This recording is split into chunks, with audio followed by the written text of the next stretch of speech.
जय गुरु जी संगत जी। गुरु जी की डिवाइन कॉल सत्संग प्लेटफॉर्म में आप सभी गुरु परिवार का हार्दिक स्वागत है।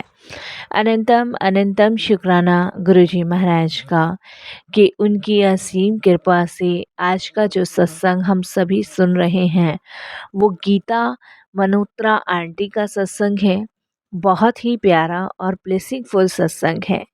संगत जी कहते हैं ना कि मनुष्य के जीवन में जब जब गुरु का आगमन हुआ है उसकी बंद किस्मत, उसके जीवन की हर दिशा गुरु ने बदली है। संगत जी, आज का सत्संग बहुत ही प्यारा और बहुत ही खास है, तो बिल्कुल भी स्किप ना कीजिएगा, अंत तक सुनिएगा, ध्यान से सुनिएगा। और इसके अलावा अगर आप भी अपने अनुभव शेयर करना चाहते हैं तो हिंदी में साफ राइटिंग में हमारी जीमेल आईडी पर सेंड कीजिए। उसका लिंक आपको डिस्क्रिप्शन बॉक्स में मिल जाएगा। सत्संग पसंद आए तो आप इसे लाइक कीजिए, चैनल को सब्सक्राइब कीजिए, वीडियो को शेयर ज़रूर कर दीजिएगा और बेल आइकन दबाना बिल्कुल भी नहीं भूलिएगा। जब भी कोई लेटेस्ट सत्संग आएगा उसका नोटिफिकेशन आपके पास आएगा। तो चलिए संगत जी, चलते हैं गुरु जी महाराज के सत्संग की ओर। करते हैं गुरु जी का मंत्र जाप। ओम नमः शिवाय, शिव जी सदा सहाय। ओम नमः शिवाय, गुरु जी सदा सहाय। जय गुरु जी संगत जी। संगत जी, सबसे पहले गुरु जी महाराज के चरणों में कोटि कोटि नमन। सारी संगत जी को जय गुरु जी। अनंतम अनंतम शुक्राना गुरु जी महाराज का कि उनकी असीम कृपा से मैं आप सभी के साथ अपना ये शुक्राना सत्संग शेयर कर पा रही हूँ। और गुरु जी महाराज के चरणों में बारंबार प्रणाम करते हुए संगत जी, मैं यही शब्द आपसे कहूँगी कि गुरु जी स्वयं शिव हैं, स्वयं शंभु है। और उन्होंने संगत जी मेरी लाइफ में इतनी प्रॉब्लम्स चल रही थी जिनका सल्यूशन गुरुजी ने निकाला और इतने बड़े बड़े संकटों से गुरुजी ने बाहर निकाला। तो बहुत बहुत शुक्राना गुरुजी। कहते हैं ना संगत जी कि गुरुजी का साथ, जिसके भी साथ हैं गुरुजी, उसका कभी कोई अमंगल नहीं हो सकता। बात संगत जी 2014 की है और मैं बताऊं, उन दिनों मेरे हस्बैंड को बहुत हेल्थ इश्यूज थे। संगत जी, उनको फेफड़े की जो बीमारी होती है ना वो थी और बहुत घातक बीमारी थी। संगत जी, उनका काफ़ी लंबे टाइम से 2009 से इलाज चल रहा था और उनके फेफड़ों के अंदर संगत जी पस भर गया था और डॉक्टर ने संगत जी वो पस तो निकाल दिया था, लेकिन इन्फेक्शन इतना ज़्यादा फैल गया था कि वो संगत जी फेफड़े सिर्फ और सिर्फ 70% काम कर रहे थे। बाकी संगत जी फेफड़े काम नहीं कर रहे थे, जिसकी वजह से मेरे हस्बैंड की ना हेल्थ इश्यूज बहुत ज़्यादा ख़राब थे। इसके अलावा संगत जी इनको जो थी मतलब सर्वाइकल की प्रॉब्लम थी, शुगर था इन्हें, और संगत जी थायराइड बहुत था, ऊपर से फेफड़ों की, मतलब कोई ऐसी बीमारी नहीं थी जो इनको नहीं थी। और संगत जी ये लगा लो, इसके लिए बहुत बड़े बड़े डॉक्टर्स को मैंने दिखाया है और ऐसे कोई डॉक्टर नहीं है जिनको मैंने नहीं दिखाया, सब जगह दिखाया है। और सबका यही कहना था संगत जी कि 6 मंथ से ज़्यादा नहीं जिएंगे। और ऐसा ऐसा टाइम भी आया संगत जी कि जब इनकी कंडीशन ख़राब हुई है और उस टाइम पीरियड पे हम पूरा परिवार घबरा जाता था, परेशान हो जाता था, क्योंकि हमें समझ नहीं आता था कि कहाँ लेके जाएं, कहाँ नहीं लेके जाएं। बहुत हम डिस्टर्ब थे। और संगत जी उन्हीं दिनों मतलब गुरुजी महाराज के बारे में हमें पता चला 2014 में। जब गुरुजी महाराज के बारे में हमें पता चला तो मेरा कनेक्शन गुरुजी में नहीं था, क्योंकि संगत जी मैं बिल्कुल थक गई थी अपने हस्बैंड की वजह से, पैसों से भी मार खा चुकी थी और शरीर से भी। और संगत जी इसलिए जब मेरे को गुरुजी के बारे में पता चला तो मैंने कहा इसमें गुरु क्या करेंगे, जब डॉक्टर वगैरह ही ट्रीटमेंट कर रहे हैं, जब वही कह रहे कि भाई कह नहीं सकते, गारंटी नहीं ले सकते, तो फिर कैसे पॉसिबल है कि मतलब कोई गुरु इनको ठीक कर देगा। तो संगत जी मेरी जो मामी जी हैं उन्होंने कहा कि तू एक बार गीता चल कर तो देख गुरु जी के सत्संग में। तो उनके कहने से संगत जी मैंने पहली बार मुंबई में ही गुरु जी महाराज का सत्संग सुना था। और गुरुजी के सत्संग में मैं चली गई, मुझे बड़ा अच्छा-सा लगा, बट कनेक्ट नहीं हुई, वो फीलिंग जो कहते हैं ना कनेक्ट होने वाली, वो नहीं हुई। बट ये था कि गुरुजी का वहाँ से ना मुझे पहली बार में ही स्वरूप मिल गया था रेड कलर के चोले में। तो मैंने संगत जी वो लाके और घर में उसे शीशे के फ्रेम में मढ़वा के लगवा दिया था। बाकी कोई करेक्शन नहीं था। हाँ, बस ठीक है गुरुजी हैं, ठीक है गुरुजी हैं, इतना ही था। क्योंकि माइंड संगत जी इंसान का ना जब चलता है जब वो एक जगह स्थिर हो। और अपने हस्बैंड की वजह से मैं इतनी दुखी और इतनी परेशान थी ना कि मेरा माइंड ना संगत जी कहीं भी नहीं चल रहा था, डिस्टर्ब था। तो संगत जी उसके बाद क्या हुआ कि 2014 में ही मेरे हस्बैंड की तबीयत बहुत ज़्यादा ख़राब हो गई, बहुत ही ज़्यादा। इनको संगत जी मुँह से ना खून आने लग गया और ये लगा लो संगत जी बिल्कुल ये सूख चुके थे। जब इनको मुँह से खून आया और संगत जी मैं तुरंत इनको अस्पताल लेके भागी और जब हॉस्पिटल लेके भागी तो संगत जी इनको आईसीयू में एडमिट कर लिया। और डॉक्टर ने स्पष्ट रूप से कह दिया था कि देखो चांसेस बहुत कम है, हम अभी कुछ नहीं कह सकते। तो बच्चे भी रो रहे थे, मैं भी परेशान थी कि क्या करूँ, क्या ना करूँ। संगत जी मैंने उस समय गुरुजी महाराज से अरदास लगाई और कहते हैं ना संगत जी जब कोई नहीं सुनता ना, तब गुरुजी महाराज हमारी ज़रूर सुनते हैं। जिस समय मैंने गुरुजी महाराज से अरदास लगाई संगत जी, उस समय मैंने गुरुजी से ये कहा कि गुरुजी इन्हें बचा लो। प्लीज़ गुरुजी इन्हें बचा लो, इन्हें कुछ ना होने दो। अभी मेरे बच्चे बहुत छोटे हैं। और ये अरदास जहाँ डॉक्टर कह रहे थे कि संभव ही नहीं है, वहाँ संगत जी गुरुजी महाराज की कृपा से मेरे हस्बैंड बिल्कुल ठीक हो गए।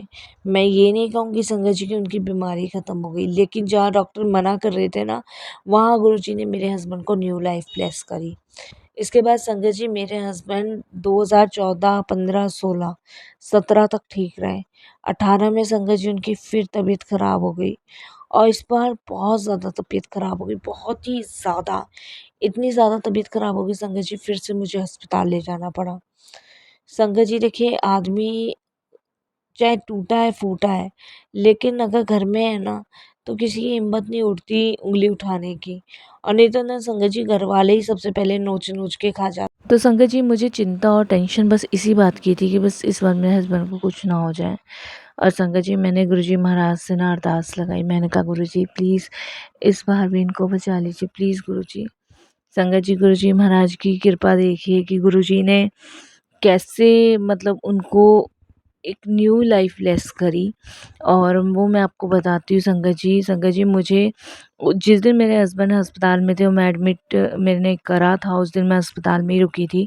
मुझे गुरुजी का ड्रीम दर्शन आता है और उस ड्रीम दर्शन में ना संगत जी मैं देखती हूँ कि मेरे हस्बैंड के पास गुरुजी महाराज खड़े हैं और मुझे कहते हैं कि चल जा तेरे हस्बैंड नू मैंने नई लाइफ ब्लेस कर ਦਿੱਤੀ कल्याण ਕੀਤਾ। और देखो संगत जी नेक्स्ट डे जो मेरे हस्बैंड का इन्फेक्शन था बॉडी के अंदर, जो फेफड़ों में इन्फेक्शन था, वो संगत जी डॉक्टर्स को नेक्स्ट डे नज़र नहीं आया। जब इनका रिपोर्ट किया गया, इनका अल्ट्रासाउंड हुआ और संगत जी जो भी इनके टेस्ट हुए, उसमें कोई भी नामो निशान नहीं था। और देखो संगत जी आज भी मेरे हस्बैंड ना बिल्कुल गुरुजी महाराज की कृपा से ठीक हैं। और उनकी जो बीमारी है वो संगत जी ये लगा लो 95% ख़त्म गुरुजी ने कर दी है। जो थोड़ी बहुत है संगत जी वो अब इनकी चल ही रही है। बाकी ठीक है गुरुजी हिम्मत दे रहे हैं, सहारा दे रहे हैं। मैं तो यही कहती हूँ कि गुरुजी ये ऐसे ही बने रहें और ऐसे ही चलते रहें। यही बहुत बड़ी कृपा है, ये बहुत बड़ी ब्लेसिंग्स है आपकी। बस संगत जी गुरुजी की मेहर है देखिए कि आज हस्बैंड मेरे 2026 चल रहा है, आज भी मौजूद हैं। तो ये गुरुजी की कृपा से हैं और नहीं जाने कब का क्या हो जाता, कुछ नहीं कहा जा सकता था। तो मेरे देखिए संगत जी मेरी आस की, मेरे विश्वास की जो जीत गुरुजी ने की है ना, उसके लिए मैं उनका बड़ा धन्यवाद करती हूँ। और ये मेरे हस्बैंड का सत्संग था जो मैंने शेयर किया। बाकी संगत जी मैं एक और छोटा-सा सत्संग आपके साथ शेयर करती हूँ। और ये सत्संग संगत जी मेरा है कोरोना के टाइम का। संगत जी कोरोना के टाइम पे ना मुझे सीने में बहुत ज़्यादा दर्द हुआ था, बहुत ज़्यादा दर्द। और दर्द इतना ज़्यादा था ना कि उसकी वजह से मुझे बुखार आ गया। बुखार आने के बाद से संगत जी मेरे ना शरीर में ना जान नहीं रही, हाथ पैर काँपने लगे। तो मेरी तबीयत बहुत ज़्यादा ख़राब हो गई। तो कोरोना के टाइम पे संगत जी हम सभी जानते हैं कितनी महामारी चल रही थी उस टाइम पे। तो गुरुजी महाराज से कहने लगी, गुरुजी हस्बैंड तो बीमार हैं ही, 2 छोटे-छोटे बच्चे हैं, अगर हम मुझे भी कुछ ऐसा हो गया तो इन्हें कौन देखने वाला है? मैं बड़ी टेंशन में। मैंने कहा गुरुजी प्लीज़ मुझे बचा लो और प्लीज़ गुरुजी मुझे कुछ मत होने देना प्लीज़। मेरे को अपनी बच्चे ना हो ना तो कुछ भी हो जाए कोई दिक्कत नहीं, लेकिन बच्चे गुरुजी साथ में, इन्हें देखने वाला कोई नहीं है गुरुजी। हस्बैंड की भी हालत आप जानते ही हो कि वो तो आपकी कृपा से चल रहे हैं। मैंने ऐसे अरदास लगाई। और देखिए संगत जी वो भोले भाले गुरुजी, वो महाशिव जो स्वयं शंभू हैं, उन्होंने संगत जी मतलब ये लगा लो, मुझे नहीं पता संगत जी, मैं उस समय डॉक्टर्स भी नहीं देख रहे थे। कैसे ना कैसे करके संगत जी मैं इतनी परेशान थी कि मेरे सीने में बहुत तेज़ दर्द था और मैं गुरुजी से बार-बार अरदास लगा रही थी। इतने में संगत जी एक हमारे पड़ोस में ना जैतला आंटी रहती है, उनका कॉल मुझे आया। तो संगत जी मैं घर से ही ना केटरिंग का भी काम करती हूँ, मैं आपको बताऊँ टिफ़िन वग़ैरह बनाने का भी काम, क्योंकि हस्बैंड तो संगत जी लंबे समय से कुछ नहीं कर रहे थे, जो भी घर का खर्च वग़ैरह था वो मैं ही चला रही थी। तो मेरा केटरिंग का काम है संगत जी, तो मेरे पास ना जेठला आंटी का कॉल आता है, वो कहती हैं कि एक्चुअली कोरोना का टाइम है और हम मुझे जो है ना 2 जनों का ना खाना चाहिए, क्योंकि एक्चुअली आंटी को भी प्रॉब्लम्स थी संगत जी, तो इस वजह से वो खाना नहीं बना पा रही थी।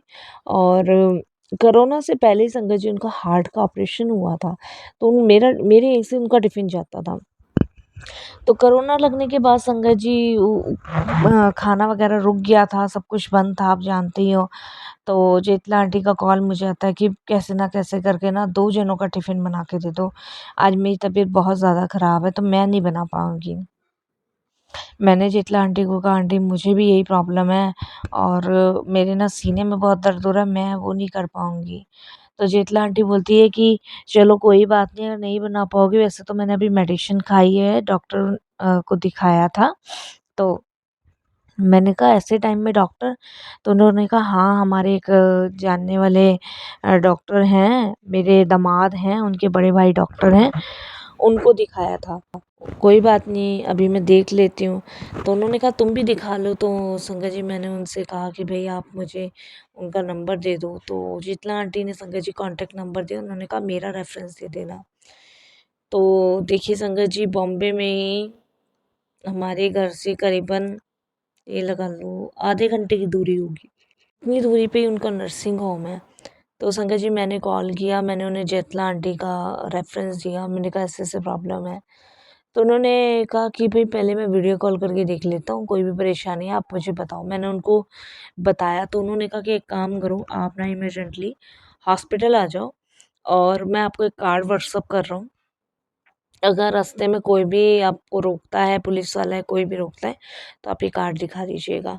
तो संगत जी मैंने फटाफट से कपड़े चेंज किए और मैं संगत जी हॉस्पिटल के लिए निकली। तो देखो गुरुजी महाराज का नाम लेके गई थी और गुरुजी महाराज का जो नाम मैं लेके गई संगत जी, आप बिलीव नहीं मानोगे कि मुझे पूरे रास्ते में ना किसी ने नहीं रोका, किसी ने भी नहीं रोका।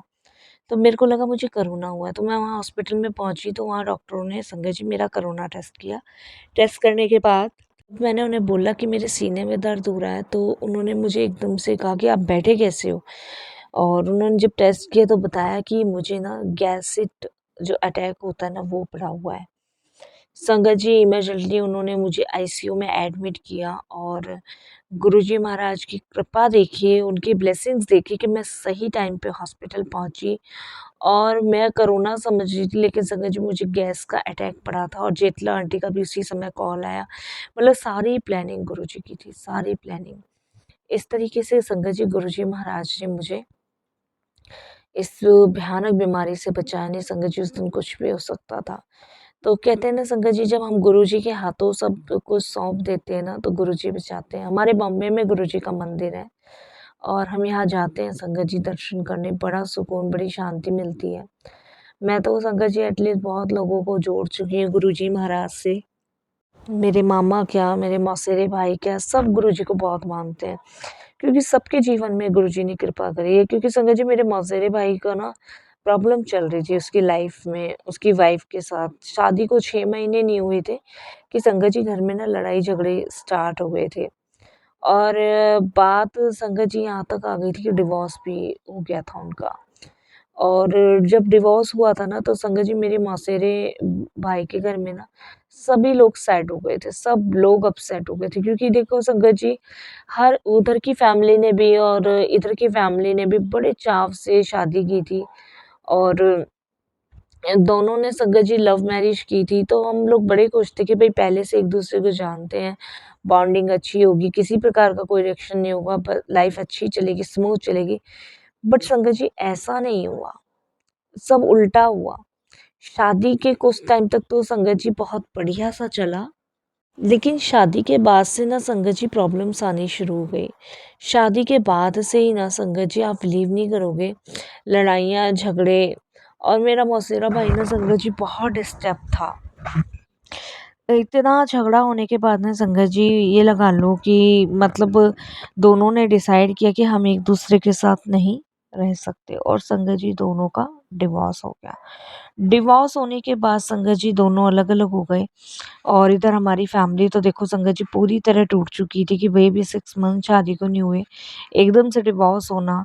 और देखिए संगत जी, मेरे मौसेरे भाई ने जब मुझे ये सब चीज़ें बताई कि ऐसे-ऐसे गीता, मतलब मेरे साथ ऐसे-ऐसे हुआ है और अब डिवोर्स हो गया मेरा और सरिता का, तो मेरे को भी अचंभा हुआ, क्योंकि संगत जी मैं उसकी शादी में देखिए जा नहीं पाई थी। उसका रीज़न ये था कि मेरे हस्बैंड की तबीयत ख़राब थी। और बट उसने अपनी शादी का जितना भी शगुन था ना, वो संगत जी मुझे भेजा था। संगत जी, मेरे 2 ही मौसेरे भाई हैं और उनकी एकलौती बहन मैं ही हूँ। उनकी बहनें नहीं हैं, तो वो मुझे बहुत मानते हैं। तो संगत जी, ये सब चीज़ जान के ना मुझे बड़ा दुःख सा हुआ, परेशानी सी हुई। तो वो बहुत डिस्टर्ब रहता था, टेंशन में रहता था कि मैंने एक ऐसी लड़की से प्यार किया, 2 साल उसके साथ रहा, विश्वास किया, भरोसा किया, और अचानक से मतलब वो मुझे छोड़ के, देखिए संगत जी सबको फ़ील होता है। और सबको फ़ील इसलिए होता है संगत जी कि जब हम किसी से प्यार करते हैं ना, तो विश्वास होता है कि भई ये साथ निभाएगा पूरे जीवन भर। लेकिन संगत जी उसके साथ ऐसा नहीं हुआ, 6 मंथ में वो शादी इतनी जल्दी टूटी, हम में से किसी को यकीन भी नहीं था। और भाई का ये कहना था कि उसने 2 साल उसके साथ समय व्यतीत किया, उसको अच्छे से जाना, पहचाना। लेकिन 2 साल में कभी ऐसा कुछ हुआ नहीं, लेकिन शादी के 6 मंथ में ऐसा कैसे मतलब हो गया?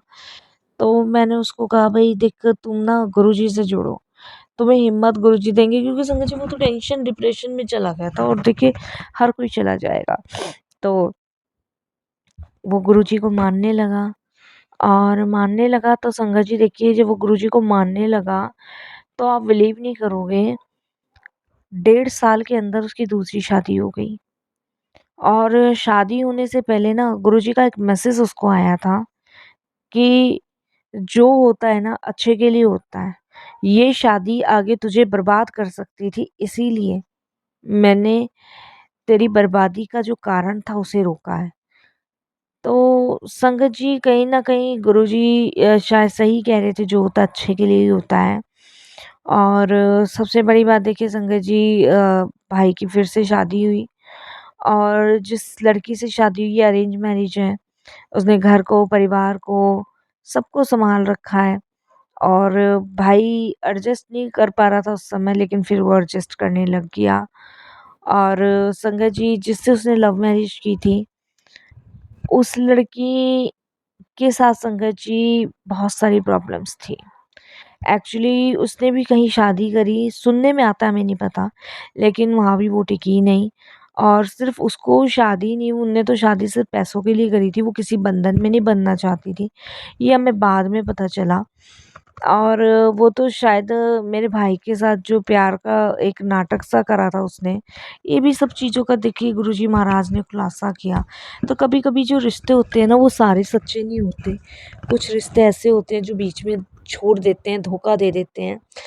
तो ऐसे रिश्तों से बचाने के लिए भी गुरुजी हमारा साथ देते हैं और हमें बचाते हैं, हम सभी जानते हैं। शायद संगत जी इससे भी कहीं ज़्यादा बुरा हो सकता था मेरे भाई के साथ। क्योंकि संगत जी देखिए 6 मंथ की शादी में ना उसने पुलिस थाने भी करवा दिए थे। मार-पिटाई का आरोप भी भाई पे लगाया। तो कहीं न कहीं गुरुजी ने बचाया ही है। तो बहुत-बहुत शुक्राना। और संगत जी मेरे मामा जी के बेटे हैं, उनको फाइनेंशियल प्रॉब्लम्स थी, वो गुरुजी ने ठीक की। मेरा ना संगत जी कोई भाई नहीं है, मैं आपको बताऊँ। मेरे मासी के, मामा के यही भाई है। मेरा अपना कोई भाई नहीं है। क्योंकि संगत जी मैं आपको बताऊँ ससुराल मेरे साइड के लोग मेरे दुश्मन हैं सबसे बड़े। मेरे मायके में तो कोई बचा ही नहीं, मम्मी-पापा रहे नहीं, मैं ही हूँ। मामा-मौसी के बेटे बहुत प्यार करते हैं, अपनी बहन जैसा ही प्यार करते हैं। तो संगत जी बस ये लगा लो जो भी मेरे दुश्मन हैं, जो मेरा सबसे ज़्यादा बुरा चाहते हैं, वो मेरे हस्बैंड की साइड के हैं। ये देख लो मेरे हस्बैंड इतने बीमार रह गए, इनके दोनों भैया, दोनों बहनें एक बार नहीं पूछने आई। तो हमने तो सब गुरुजी पे छोड़ा हुआ है, जैसे गुरुजी कर रहे हैं, करवा रहे हैं, सब गुरुजी के ऊपर है। बाकी आगे सब गुरुजी पे है। मैं तो यही कहूँगी आप सब भी अपनी ज़िंदगी की भागदौड़ गुरुजी को सौंपें और देखिए कि कैसे वो अंधकार आपके जीवन से दूर करते हैं। आपको कैसे निरोगी काया ब्लेस करते हैं, सारी बीमारियों को जड़ से ख़त्म करते हैं। बस विश्वास के साथ समर्पण कर दीजिए गुरुजी का। यही मैं अपने सत्संग को विराम करती हूँ। फिर बहुत जल्द और भी शुक्राना सत्संग शेयर करूँगी। ओम नमः शिवाय। शिव जी सदा सहाय। ओम नमः शिवाय। गुरु जी सदा सहाय। जय जय गुरु जी, धन धन गुरु जी, वाह वाह गुरु जी, शुक्राना गुरु जी महाराज का।